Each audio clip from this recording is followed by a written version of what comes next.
Jumbo, everyone, and welcome to Kilimanjaro Safari. In order to keep your wait time to a minimum, we ask that you please keep your group together, keep up with the party in front of you, and fill in all the available space. It is not necessary to form a single file line. If you are traveling with a stroller, please have children and valuables unloaded before you reach.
As you pass by the South River near the Hippo Reserve, you may notice some other more adventurous guests exploring the park. But this is just one part of another wild activity. We can't imagine we are there.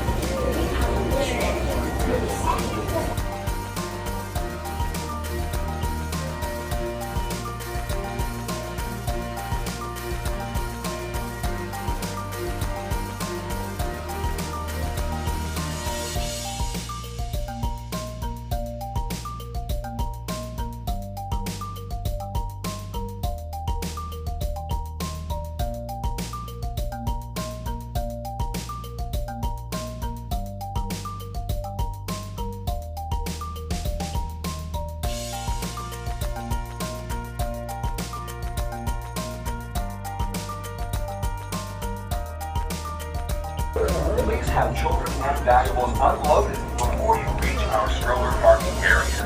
If you are traveling with someone in a scooter or wheelchair, please have this person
Focus.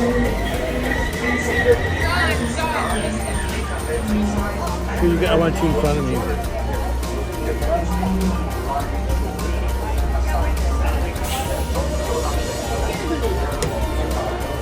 Okay, go, baby. Here, Louise, welcome aboard. This side all the way down that rail station. Make sure you find your fellow seats. We'll take off. Yeah, right Thanks, here. Louise. Right here. Now, you're all right. Watch your hands, arms, legs, and feet. Doors are closing. You're okay, honey? Yeah. I'll tell you here in Harambe, we like to say Asante Sana, which means thank you. And we also like to say Twinde, which means let's go. Woo! Jumbo friends and welcome. My name is Jill. I'll be your safari guide in the Harambe Wildlife Reserve today. But before we get on the move out there, please remember to stay fully seated at all times. Keep the hands, arms, legs, and feet inside as well. In order to do this to the animals, if you plan on taking pictures or videos, have your right now. So go ahead and use your imaginary binoculars. We're headed right into the Little Achuri Forest. And these animals know how to hide.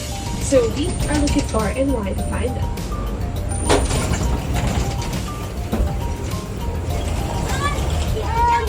Look up there. Nice. You see that, baby?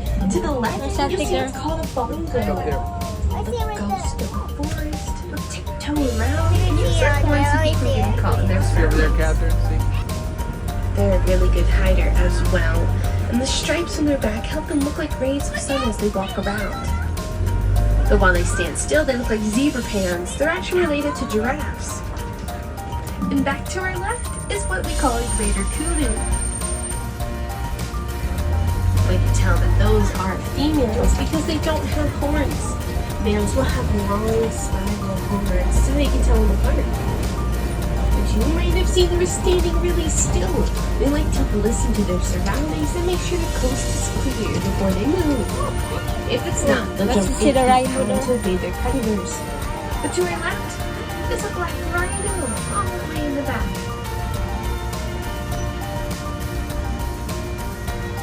See, he's by himself. They are very territorial. We're very lucky to say we saw a black rhino today. There's only about 5,000 of them left. They're endangered. But it's due to humans.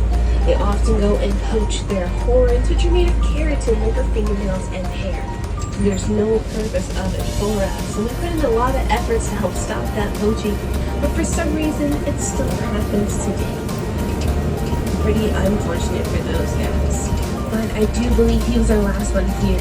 We're actually going to move forward to our next location.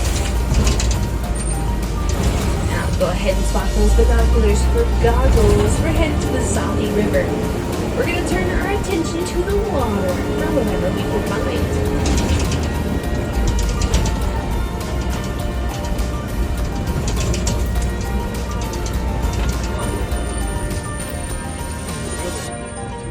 To the right, there's one, a Nile hippopotamus.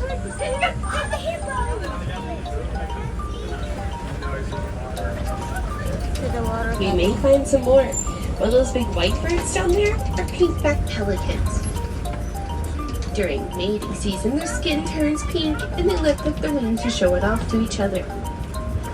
But to our left, there they go, all bloat. Oh, you see the Nicole? Now you see.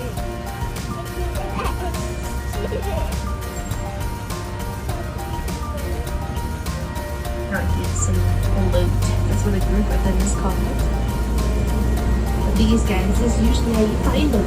They're in water for about 16 hours a day. But they're just too heavy to swim. So while they're sleeping, they're standing on a shallow piece of land, so it's easy to bounce off the bottom and come up and get a breath. When they are moving around, they're still on the bottom, walking, running, and jogging to move. And they'll hold their breath down there for about 8 minutes at a time. So it'll be quite a while before they come back up. But right next to them, Whoa! Nile crocodiles.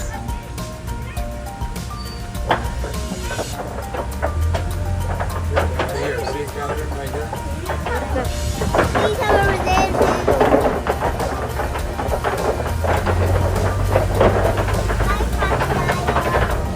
You're lucky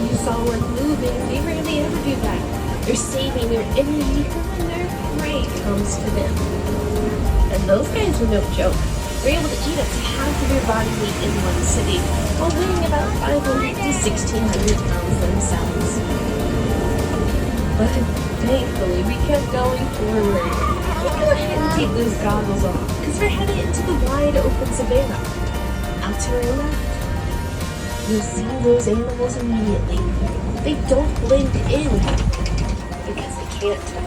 So, what they do to protect themselves is stick in a large group to look out for danger. So you may actually see multiple of every single species. Very easy to do.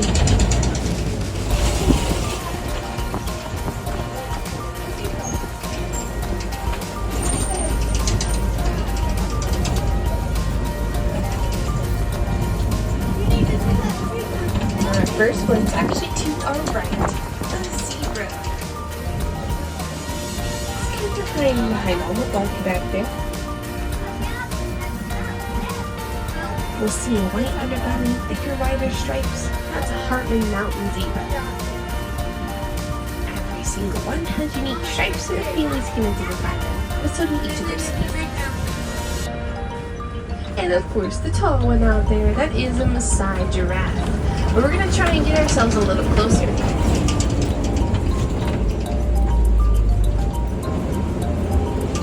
I hope you remember the stripes being unique fact, because our next animal shares that fact in the form of spots.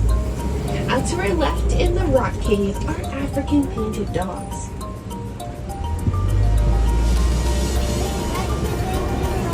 Their spots help them identify each other for miles away. Oh, yeah. I think they're in that.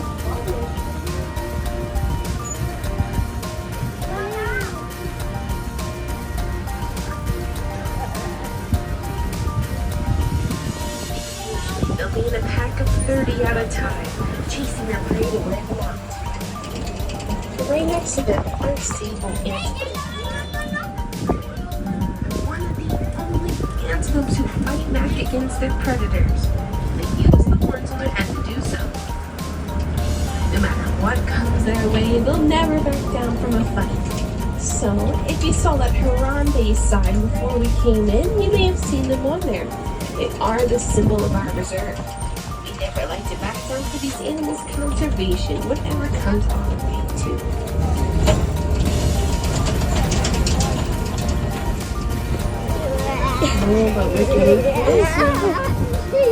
Up next is the tallest land mammal, born around 6 feet tall, and they grow to be 16 to 20 feet tall. Those Maasai giraffes again. Their long legs usually help them reach the trees to eat. They eat for so long in a day, they only sleep for about an hour a day. So while we go by, something else to look for is the color of their tongue. It's black and purple, which helps it keep from getting sunburned when they eat for so long. We may have a chance to see it here.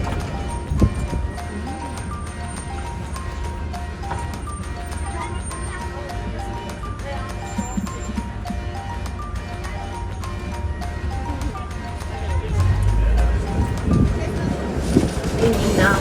We're not giving up on our search. We're coming up to a whole tower of them. That's what a group of giraffes is called when they're standing still.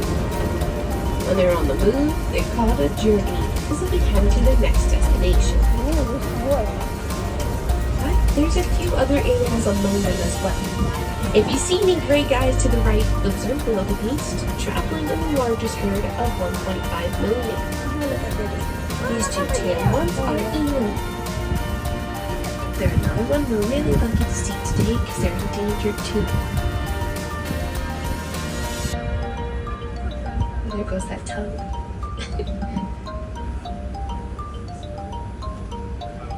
And out in the palm trees behind the giraffes, you'll see some big horns back there.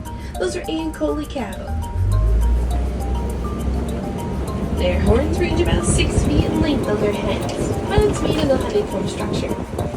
They'll spend their days circulating blood in their horns and regulating their body temperatures.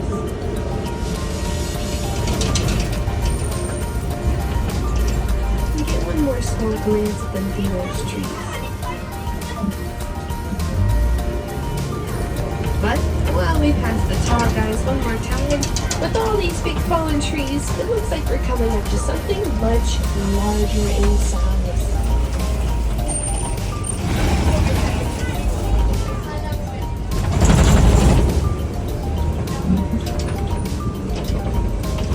To our left are mandrills, a species of monkey.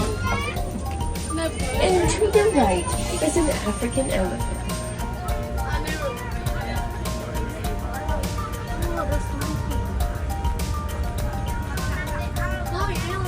Now you know the mandrills as Rafiki from the Lion King.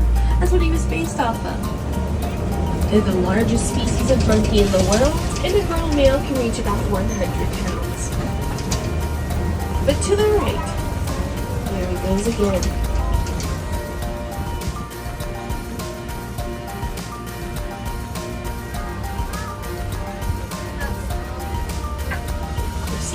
How we identify them is actually from the shape of their ear. Coincidentally, it looks like the shape of Africa.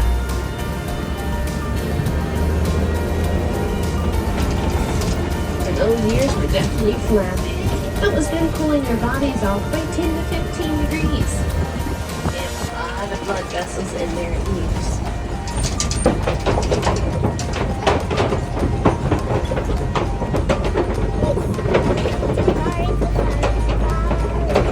I don't think we're done with them yet. If you see these big walls coming around, these are made of red clay. They actually like to eat this to get their nutrients. So any test marks is a great indicator you may find more elephants close by.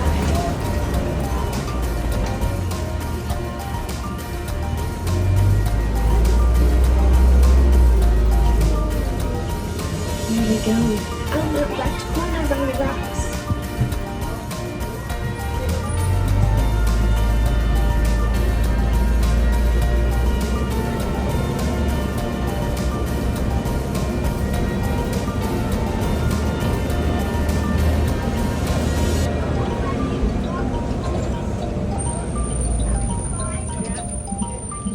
That's it, baby.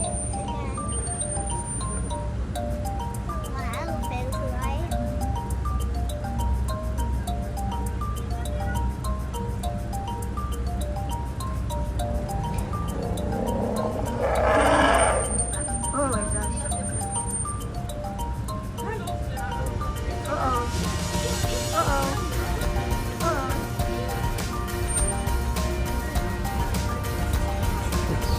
It's like they're playing.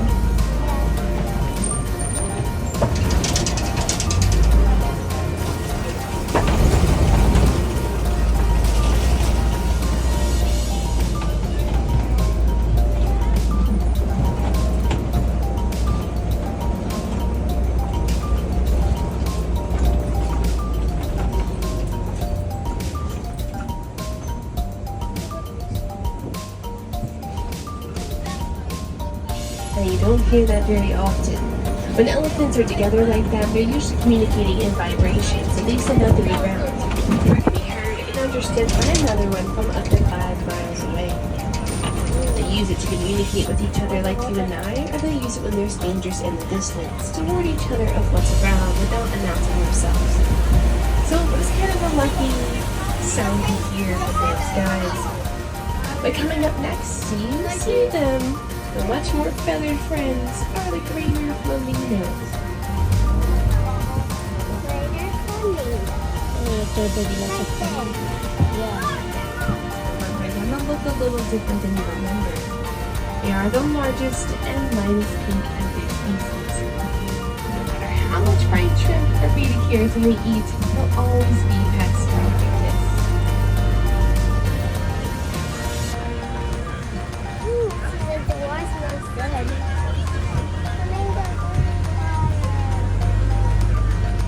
And there's another friend to the right, our springbok.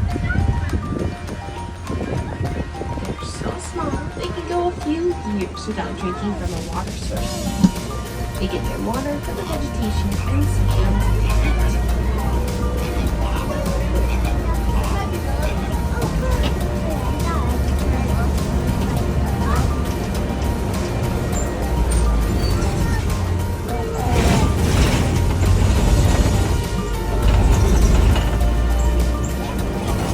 there's a whole other creature to our left. The white rhinos. Right there, Daddy. Yeah. The white rhino was named based off of its wide, flat mouth, which helps it eat below it. While the black rhino will have a pointed upper lip, which can help them eat above them.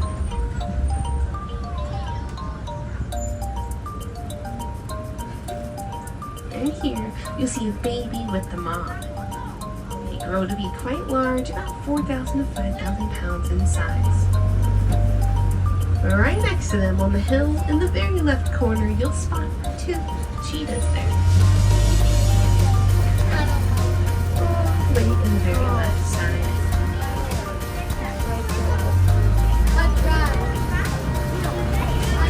And we may see a few more.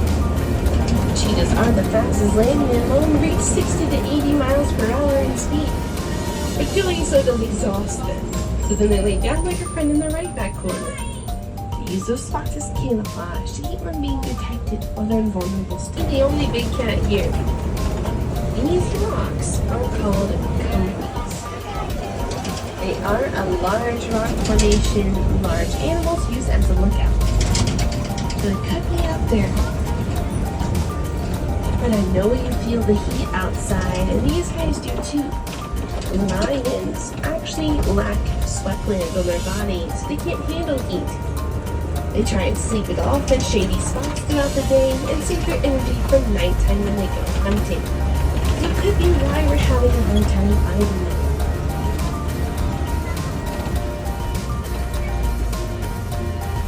It looks like they may be doing just that. I'm not sure if we're going to see them today.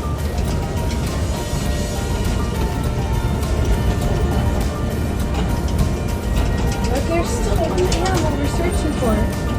It's much larger and better. We're searching for an ostrich.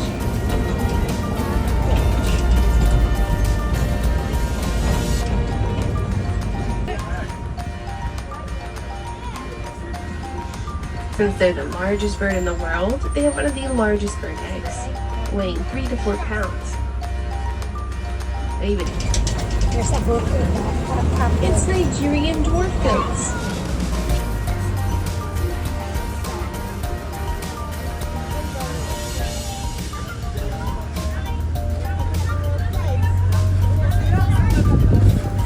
You see these ones eating grass, and the ones back here are eating bark.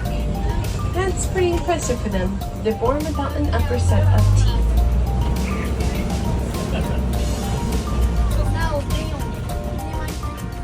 They're kept as pets because they're very playful, sociable, and cute, but they're also milk goats. You can take their milk and goat cheese and sell it to make profit. But by passing them, we're headed towards the end of our journey.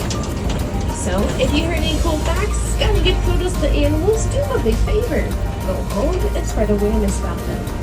Most of the ones we just looked at together are endangered, and they lose their homes every day, so they really do need our help. By spreading awareness, we can help to inspire change in others, or we can help make a change ourselves. By reducing, reusing, recycling, and replenishing, we'll slowly bring back their lands and lives one step at a time.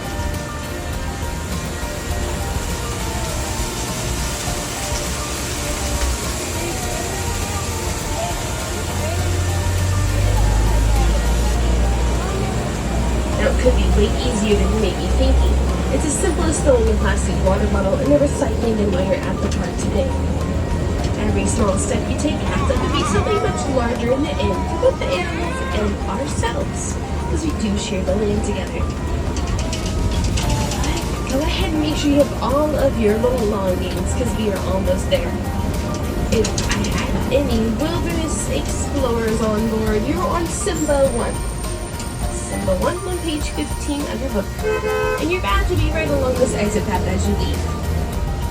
But here we go. And here in Harambe, we don't like to say goodbye. That's too sad and too final. Instead, Guadarini. Go well, go wild, and you enjoy the rest of your day. And thank you so much for joining me out there. Now, if you're on the right, watch your hands, arms, legs, and feet. Those doors are going to slide open. And have a great day, friends.